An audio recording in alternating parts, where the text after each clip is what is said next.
Okay, Jennifer, you're on. Okay, class, today I want to talk about 2D anime babes. Now, I think Foster Sensei would be upset if I did this, so instead I gotta do Japan idol culture, but that includes 2D anime babes. So I didn't give you permission to. Okay, hold on, let's get some preface going. So here's the Wikipedia Japan idol. That's too much reading, no one wants to read that, let me sum it up. So women, usually younger, dancing plus singing, I'll get to that black bar later, plus older people watching, equals idol. Okay, here we go, fan POV, boom. Now, as you can see, younger women, dancing, singing, okay, here we go, idol POV, boom, the boys. They're breaking it down, okay? Now, if you have a little bit of knowledge about it, when you think of Japan Idol, you think 3D. You think 3D, but that's kind of lame. Let's be honest, 3D is kind of lame. I'm expert in 2D. So here we go, 2D. You're probably thinking, dude, Edward's about to yap for 10 minutes about busty anime women, but look, hold on. There's dudes too. Let's calm down. There's dudes too. Now, Hololive, just gotta show my hands. How many people know Hololive? Good, no, but, oh, lots of people, good. Now, a company for idols, okay? The idols are 2D, right? I freaking love 2D. Now, they're called VTubers. Let's break that down real quick. Virtual plus streamer. That means you watch them on screens, okay? Here we go, fan POV, boom. Idol POV, boom. Now, it all seems innocent, okay? But, there's darkness. There is darkness. Now, remember that slide from before? Open it up. Now, remove the black bar, remove the orange bar, plus fan service. You're probably like, Edward, what the heck is fan service? Look, let me break it down real quick. On the internet. One of the main things, okay, one of the main ones, ASMR. This stuff is crazy. ASMR is crazy. Let's break it down. This is Wikipedia. Still too much reading. No one wants to read that. Let me sum it up. Microphone plus anime woman speaking in your ear. Now, okay, that's pretty much all the prefacing we need. Okay, now there's two examples I want to talk about. First one, uruharusha. Uruharusha, otherwise known as the girlfriend experience. Okay, now what's the girlfriend experience? I'm glad you asked. Okay, here we go. Spend money in exchange for services. Now these services include the ASMR, okay, but they also include like merch counts in there. Let's break this one down. Okay, engagement rings for a lifetime with uruharusha. She could have done other merch. She could have done like keychains, but she really had this girlfriend experience type deal and wanted to put engagement rings. Another thing, donating. That's the main part. So here we go. I'm on my phone. I have a stream open. Let's get a circle on that. Super chats. That's what they're called. I could donate $500 and I could send that message. Notice me, please. Now, what happens when you send that? I'm real. I don't have $500. I sent $2. That's the minimum, and I just said thank you. I was scared. It comes up in the live chat, and then they can read it. They read it, and that's a special kind of viewer. The people who donate. They're called gachikoi. Okay, this isn't too long. We can read this one. Term commonly used by fans of Japanese idols to refer to other fans that are actually in love with the idol. They're cool. That same stream, you can see other people. You could read everybody's. So they're basically saying congratulations beating the game, and they're sending 5,000, 10,000 yen, roughly $50, $100. They're cool. They just want to support their idol. That's called gachikoi. But there's an extra special one. There's an extra special viewer, the gachikoi menace. Now, the gachikoi menace, they have a different way of thinking. They don't want to see their idol in love with anybody, no relationships. They can't have that.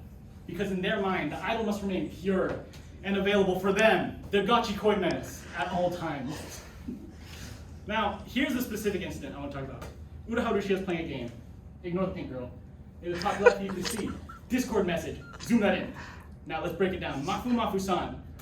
Boom, Mafu Mafu-san. A dude. The message, here's my translation. I'm home, baby girl. GG. It's over. Now, the gachikoi menaces take to the internet, and they start roasting her, doxing her, destroying the merch, just horrible stuff like, I'm gonna eat your kids, crazy stuff. Like, here's like this message. You can't sell merchandise with a whore's face on it, so mean. This guy, Rushia, is mine. Insane. Now, here we go, gachikoi menace taken to the internet. Wants her lunch money. Is her career before? After? Cover corp had a terminator. It was over. She fumbled the bag, and it seems over. But now you're probably saying like, man, what the heck? This is crazy, honestly. But here's the reasoning, maybe. So, Japan work culture. Here's the Wikipedia page. I think I got a better picture for this though. Boom. Bottom frag. It's bad. The work culture is bad, to be honest. Now to quickly sum it up. Here, real Japan company POV. The boss. I've worked in this company longer than you. Cool, could you help me get acquainted? Nah. I'm gonna abuse you, make you work long hours, and expect you not to complain. Employee accepts this idea. Employee accepts this idea, never speaks out. So then when they go home, they take to the internet. And with the power of anonymousness, they become a menace. They become a menace, okay? Now it's not always doomed though. It's not always doomed. There's another example I want to talk about really quickly. Tokoyami Towa. I love Tokoyami Towa. So here we go. She's playing a game one day. And in the background, a dude's voice. GG. It's over. The guys going menaces. They're coming in. This was early in her career, and it's gonna end. But no. They're gonna have the Terminator, but no, America. Well, not America. The EN community, they come in and they're saying like that's not cool, Gachikoi menaces. It was just a dude's voice. And they're coming in with lots of support. This was really early in the game. She only speaks Japanese. Probably they don't speak Japanese, but they have a lot of support. It's very nice. And she didn't speak English, but she makes this message, very heartwarming. This is her career before, after, it was the same. So, coming up on the end here, if you're interested in these kind of topics, there are 2 animes. Oshinoko, I'm sure a lot of you know about it, touches upon this, and Perfect Blue, a movie, a bit older. I'll be honest, I haven't seen either, but I heard they're good. So, and coming up on the end, question or comments, I would really appreciate any comments. I'll be honest, this is what my final paper looks like. But other than that, thank you very much.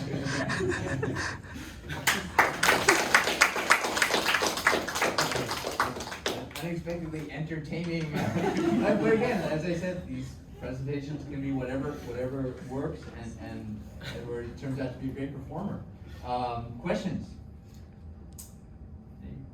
Angelina, and then. I want to offer a slight correction. I think you kind of oversimplified the various topics. I want to say, okay, Lucia was not terminated because Thank you. I know. I was a message from Nafu, but because of her breaking NDA and possibly doxing one of our live members. Yes. I actually did have that, but it was too long. I was at like 12 minutes, so I had to take it out. And then I guess another question I said is like you primarily said you drew from the oppressive nature of Japanese work culture, but do you think Japanese ideal of like concepts like seiso or like I guess like the general Japanese ideal of what a female should be, as well as like kind of the general reclusiveness of otaku have to also contribute to idol culture as well? Yes, definitely. I mean, in my paper, I'm gonna go into, I haven't done it yet, I'm gonna go into how idols kind of have this idea that they have to be kind of perfect, right? Like a perfect human, flawless, but at the end of the day, they're human. So I think that definitely goes into it. I'm sorry, I forgot the rest of the question. And then I said, wait, I forgot what I asked. I said, as well, the Japanese concept of idealism, as well as like the reclusiveness of otaku, especially in regards to like relationships with women. Yeah, definitely. I think right here, I was saying like, Japanese work culture is kind of like, I mean, just culture in general. In Japan, they don't want to cause more fuss. They don't want to cause any more problems than what it already is. So they won't speak out, and that kind of bottles up inside. So that's why when they take to the internet, they kind of let it out on the internet. Oh, I just wonder if the last page of your PowerPoint is real, like the blank one, like the blank with the previous one. No, I mean. There's 100 slides here. Yeah, your Oh, paper. the paper? Yeah, is that real? It was when I have Okay. one paragraph now. I have one Okay. paragraph. So, I don't follow any YouTubers, but I'm aware of like how they work, and so why is there not really a dissociation from like the VTuber character? Because at least from what I see, like they're not showing their real face, right? It's just like an avatar that like moves with the real person speaking, and they could also not be using their real voice. So why is it so deeply connected with the actual person behind the screen, even though they're not like showing their face? I think that has to do more with that's like remnants of the 3D idol culture. So it was already a thing before the 2D, that's like a recent thing, like 8 years ago that 2D really started to pop off.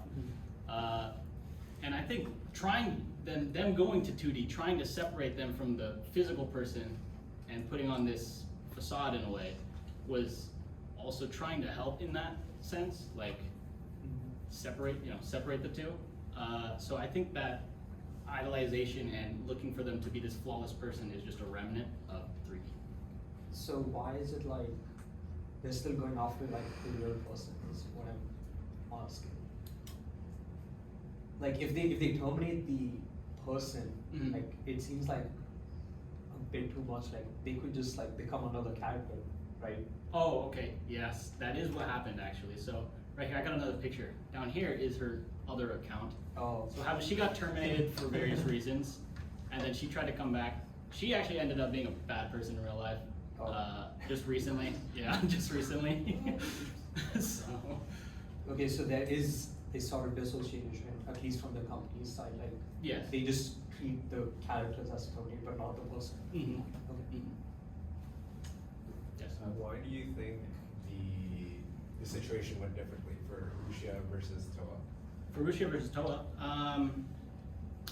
well, Rushia's whole thing, I had a slide in there, I don't have it anymore, but she was under NDA. That's the reason she got terminated. If she literally just didn't talk, she'd probably still be here. And Toa did not have that thing. So No, I was talking more so on like the exposure with the male person. Like why did Rushia get so much flack, whereas Toa was able to like recover? it might be due to, because Rushia really, I was trying to get into, she was really farming the girlfriend experience.